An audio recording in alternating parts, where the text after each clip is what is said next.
بسم اللہ الرحمن الرحیم۔ السلام علیکم ناظرین، آپ دیکھ رہے ہیں یوٹیوب چینل امان ٹی وی۔ خبر شامل کرنے سے پہلے گزارش ہے کہ ہمارے چینل کو سبسکرائب کر لیں، ویڈیو کو لائک کریں تاکہ ہر نئی آنے والی خبر بر وقت آپ تک پہنچ سکے۔ ناظرین، ایک افسوسناک خبر آپ کے ساتھ شیئر کرنے جا رہے ہیں گجرات سے، جہاں پر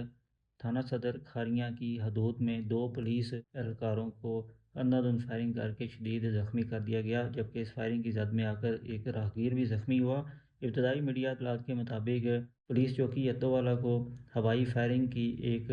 شکایت موصول ہوئی، جس میں بتایا گیا کہ تھانہ صدر کھاریاں کی حدود جوڑا میں فائرنگ کا ایک واقعہ پیش آیا ہے، اور اس شکایت پر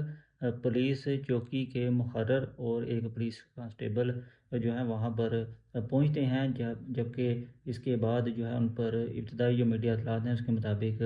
5 ملزمان جو ہیں ان کی جانب سے اندھا دھند فائرنگ کر دی جاتی ہے، جو کہ موٹر سائیکلوں پر سوار تھے، اور اس کے زد میں آ کر ایک راہگیر بھی جو زخمی ہوا، اور زخمیوں کو فوری طور پر علاج معالجہ کے لیے اسپتال منتقل کیا گیا، جبکہ اس کے بعد عزیز بھٹی شہید اسپتال جو ہے انہیں بتایا جا رہا ہے کہ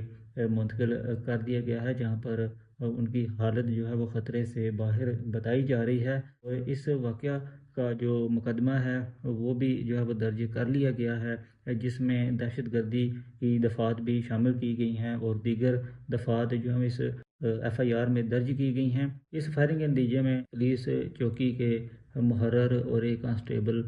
کو جو ہے وہ گولیاں لگیں، اور جو ملزمان ہیں بتایا جا رہا ہے کہ وہ موقع سے فرار ہو گئے، اور پولیس نے جو ہے نامزد ملزمان کے خلاف جو ہے یہ مقدمہ درج کیا گیا ہے۔ 4 جو ہیں وہ نامزد ہیں، جبکہ ایک جو ہے وہ نامعلوم شخص ہے جس کے خلاف یہ مقدمہ درج کیا گیا ہے